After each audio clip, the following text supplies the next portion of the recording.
আসসালামু আলাইকুম সুপ্রিয় বন্ধুরা, নতুন একটি মেডিসিনের রিভিউ নিয়ে হাজির হয়েছি। Dermasol N ointment.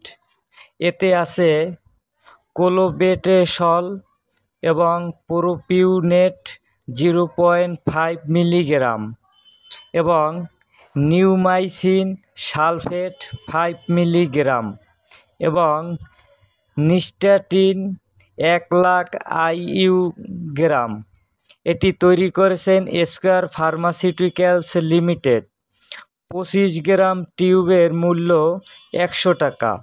এখন জেনে নেব নির্দেশনা, পার্শ্ব প্রতিক্রিয়া এবং সেবনবিধি।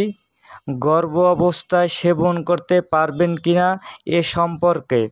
নির্দেশনা: এটি রিক্যালসিট্যান্ট একজিমার স্বল্পমেয়াদী চিকিৎসায় ব্যবহার করা হয় এবং ডার্মাসল এন ক্রিমটি এটি একটি কর্টিকোস্টেরয়েড এবং অ্যান্টিবায়োটিকযুক্ত টপিক্যাল ঔষধ যা ত্বকের বিভিন্ন প্রদাহ এবং ক্ষত, চুলকানি ও লালচে ভাব কমায় এবং ত্বকের সংক্রমণ নিরাময় করে।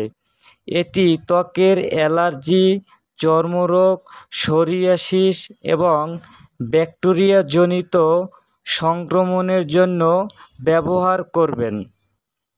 পার্শ্ব প্রতিক্রিয়া: এই ক্রিমটি দীর্ঘদিন শরীরের বিস্তৃত অংশে ব্যবহার করলে যথেষ্ট সিস্টেমিক শোষণ ঘটতে পারে, যা হাইপারকর্টিসোলিজমের লক্ষণ তৈরি করে এবং শিশুদের ক্ষেত্রে ব্যবহার করা উচিত নয়।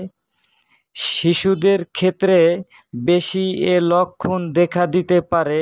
ব্যবহার করলে ত্বক পাতলা হতে পারে, ত্বকের রক্তনালীগুলোর প্রসার ঘটতে পারে। গর্ভ অবস্থায় ডার্মাসল ব্যবহার করলে গর্ভ অবস্থায় ও স্তন্যদানের কালে এক্ষেত্রে কী সম্ভাব্য প্রতিক্রিয়া ঘটায় সে সম্পর্কে খুবই কম তথ্য আছে। সকলকে ধন্যবাদ।